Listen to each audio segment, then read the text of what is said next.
अगर हमारा मन किसी माता बहन में चला जाता है, गंदी भावना करता है, तो हम उसे वापस लाते हैं और डांट लगाते हैं। हमारी बहन को कोई गंदी दृष्टि से देखे तो कैसा लगेगा? तो हमको अपनी आंखें संभाल के रखनी, दूसरी बहन बेटियों की तरफ गंदी दृष्टि नहीं देखनी। मन हमारा जा सकता है, लेकिन हम उसके प्रति कड़ा व्यवहार मन के कैसे चला गया? अंदर से सुख बुद्धि हुई है। जिस दिन अंदर से सुख बुद्धि खत्म हो गई, तो जैसे अपनी बहन को देखने पर विकार नहीं आता, ऐसे दूसरे की बहन को देखने पर विकार नहीं आएगा। बहन बेटी की तरफ कोई गंदी दृष्टि से देखे तो हमको अच्छा नहीं लगेगा, लेकिन आप अपनी बहन को बहन समझते हैं, दूसरे की बहन की तरफ दृष्टि गंदी डाल देते हैं। आप अपने तो ईमानदारी का व्यवहार चाहते हैं दूसरे से, लेकिन दूसरे के साथ बेईमानी करने में आप चूक नहीं करेंगे। ये जो गलतियां हैं, यही कुकर्म है। सबसे बड़ा धर्म है मनुष्य धर्म।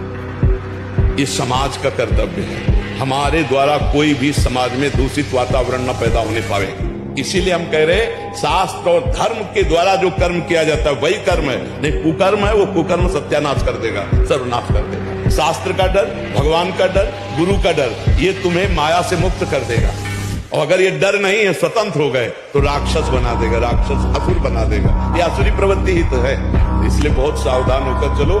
धर्म ही कर्म है, कर्म धर्म युक्त ही है। क्या देखना चाहते हो? मलमूत्र के भांड नहीं, क्या भोग रहे हो? पूरा जीवन हो गया, क्या तुम हाथ में ले पाए? क्या है सुख? अपनी पाणी ग्रहण की हुई पत्नी के सिवा अन्य सब में भगवती की भावना करो। अगर दूसरी माताओं बहनों को काम दृष्टि से देखोगे, नष्ट हो जाओगे। हमारी बात मान लो, सुखी हो जाओगे। नहीं तो मन है, नेत्र इंद्रिय है, रसेंद्रिय है, जनेन्द्रिय, यही तो फंसा है, पूरे जीवन नष्ट कर दिए। खूब राधा राधा जपो और किसी भी माता बहन की तरफ गंदी दृष्टि से मत देखो। ये सब में भगवान विराजमान है। महाराज जी, अध्यात्म की तरफ चलते चलते अचानक मन विचलित सा हो जाता है, उल्टे से ख्याल आते हैं, नकारात्मक ऊर्जाएं उत्पन्न सी होती हैं महाराज जी। हाँ, वो चूंकि संसार का मनोरंजन उसको प्रिय लगता है, मन को। उसकी गलती नहीं है, हम जहां उसको लगाते हैं वहीं वो राजी होने लगता है। अध्यात्म में मन को वश में किया जाता है, और अभी तक आप मन के वश में रहे। तो जब आप सपोर्ट नहीं देंगे तो आपका सपोर्ट करने लगेगा, फिर वो आपको वश में करने की कोशिश करेगा, और वो जब आप ना करेंगे तो आपको जलाएगा।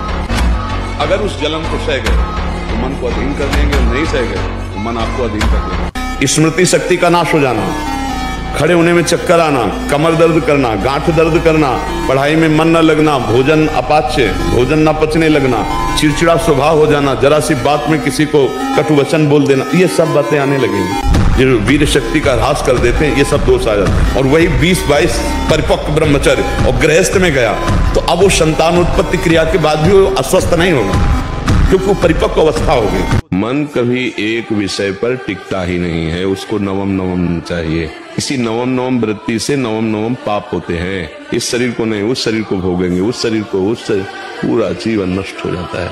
ये देखना, ये सुनना, ये भोगना, ये चखना, ये इसी में फंसा है। देख लो, आप लोग देख लो ना, क्योंकि उसी मन को हमने पढ़ा है। हमारी पढ़ाई मन की ही हुई है। मन की मांग को देखा है, मन की चेष्टा को देखा है, मन को कैसे सुधारना है, कैसे इसको प्रभुमय बनाना है, कैसे इसको शांत किया है। यही तो जीवन भर करते हैं। नाम जप कीजिए, सत्संग सुनिए और धर्मयुक्त आचरण कीजिए। सब पर मन हावी है, देख लो। कोई बिरला ही है जो मन के ऊपर हावी होकर उसको अपने शासन में ले ले। वही माया पर विजय प्राप्त कर लेता है, वही दुख रहित परम सच्चिदानंद सुख को प्राप्त होता है। अब हमें ये उत्तर दीजिए, वो जो 4 बॉयफ्रेंड ब्रेकअप करके 5वें के साथ है, वो जब उसका किसी पति के साथ ब्याह होगा, या वो किसी 5 लड़कियों से मिल चुका है, उसका जब एक से ब्याह होगा, क्या ये दोनों सही माने में पूरा जीवन निर्वाह कर पाएंगे?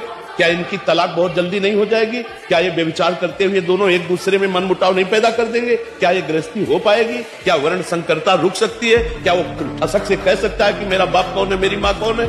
आज का जो चरित्र चल रहा है, इसका अब कैसे धीरे धीरे घर की जो पवित्रताएं हैं, जिन बच्चों का पोषण करना चाहिए, उनका शोषण शुरू हो चुका है। क्यों? इसी के कारण, क्योंकि हमारे धर्म का शासन जा रहा है। तो बच्चा डिप्रेशन क्यों, दिमाग में भार क्यों? क्योंकि वो अहंकारी अज्ञानी जीव भगवान से परिचय नहीं प्राप्त किया, अध्यात्म को नहीं जाना, इसलिए दुखी हो रहे हैं। बोलो, चिंतन की क्या परेशानी है? विषयों का जो चिंतन है, यही नाश की जड़ है। क्यों चिंतन करते हैं? अगर आप चिंतन करने लगो, नाम जप करने लगो, सत्शास्त्रों का स्वाध्याय करो, माता पिता बड़े बूढ़ों की सेवा करो, समाज को सुख पहुंचाओ, अभी आप प्रसन्न होने लगोगे।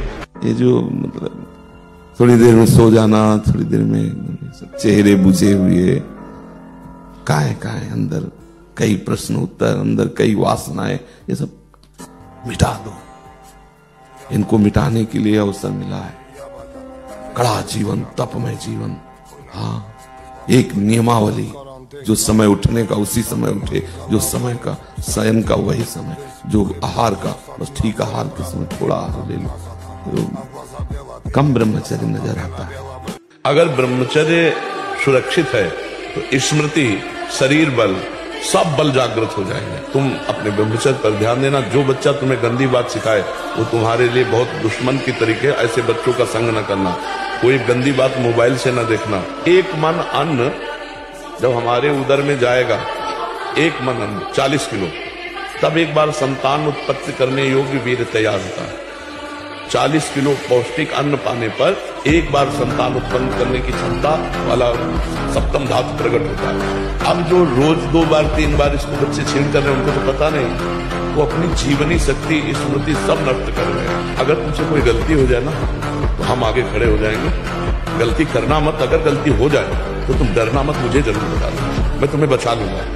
ब्रह्मचर्य का पालन करो। ब्रह्मचर्य में एक जोश होता है, एक उन्माद होता है, एक जिद्दी स्वभाव होता है। हारने का स्वभाव ही नहीं होता ब्रह्मचारी का। जहाँ हारने का स्वभाव होता है वहीं वो विजय प्राप्त करता है। जब हमारी वीर शक्ति क्षीण हो जाती है, स्मृति कमजोर होने लगती है, तो घबराहट पैदा होने लगती है, हमें अपने ऊपर विश्वास नहीं होता। ब्रह्मचर्य से रहो और सात्विक भोजन करो, नाम जप करो, एकदम सिंहवत रहो। किस बात से घबराहट? अकेले तो हो जाएंगे। दंड बैठक मारो, सात्विक भोजन करो, ब्रह्मचर्य का पालन करो, नाम जप करो, सब कुछ ठीक हो जाएगा। हमें एक बार कोई बात सही ढंग से बता दो, हम उसको बिल्कुल ऐसे सुन ले, ऐसे, या 50 वर्ष बाद पूछ लेना, बिल्कुल रिकॉर्ड मिलेगी।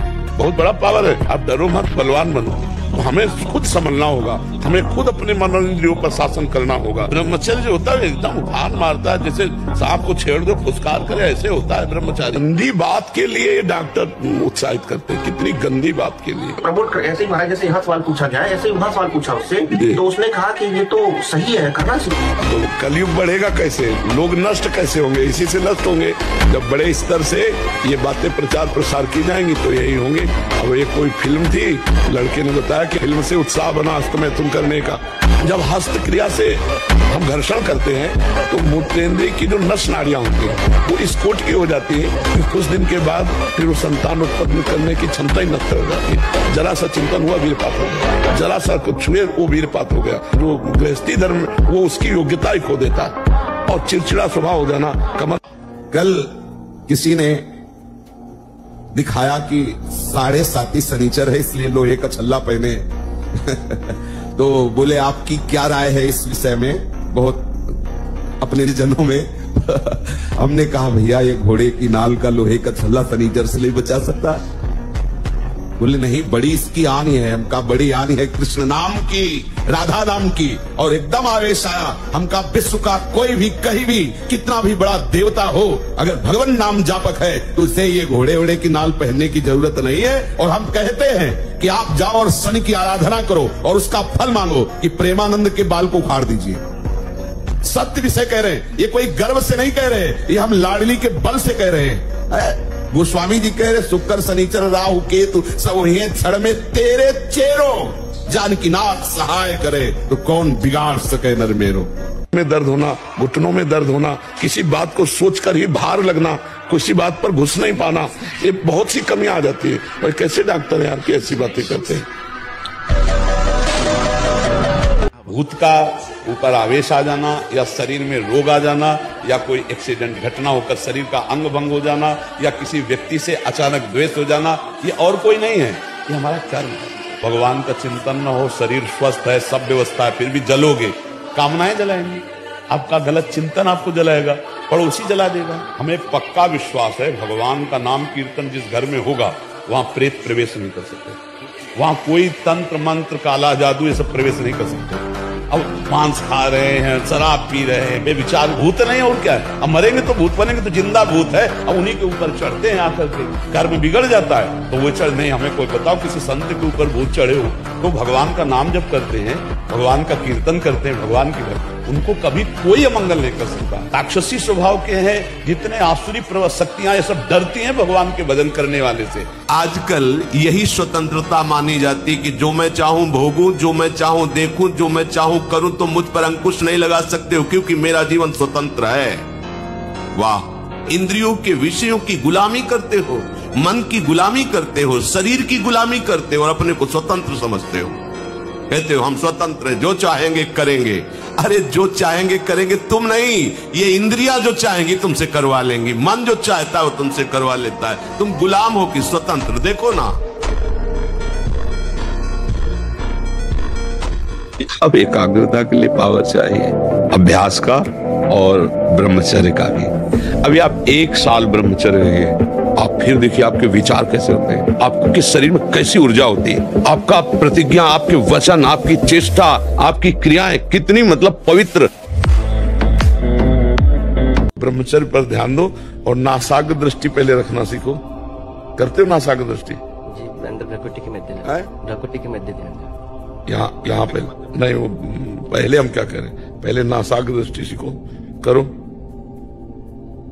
हाँ, अब जब यहां दृष्टि रखोगे तो जोर यहां लगेगा आज्ञा चक्र पे, और इसे बर्दाश्त करो और यहां लिखो, अपने इष्ट का नाम लिखो। लिखा? आंख मुंदनी नहीं बच्चा, आंख मुंदनी नहीं है, अर्ध निमीलित ऐसे,